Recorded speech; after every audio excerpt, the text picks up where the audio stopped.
the pulpit. Yes. And a very practical example is on Sunday, one of the politicians, actually a CS, was having some Thanksgiving service.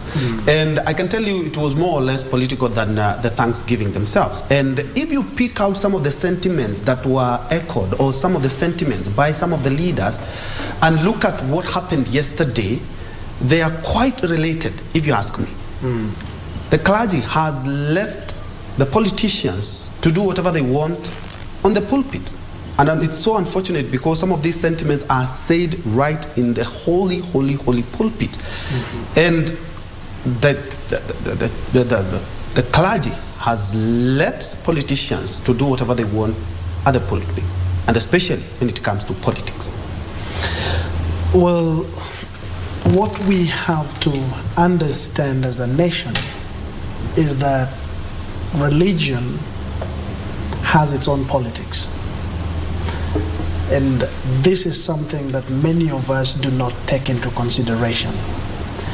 And the clergy has fallen short of the same because we have failed to learn what politics is. Now, if I bring church politics on this table today, it will not be taken lightly because many people will look at me like, well, you know what?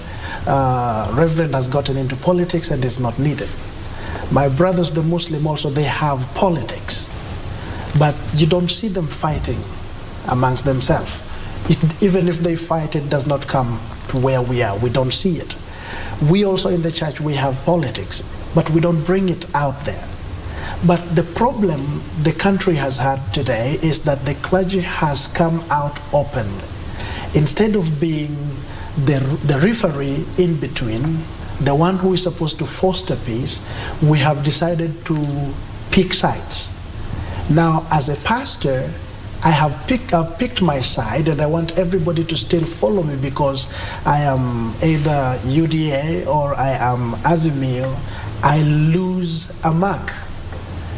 And that is what has brought along all these wars that we are having today, because the clergy, both in the Muslim sect and the Christian sect, the Hindu sect, all these religions, we have lost it.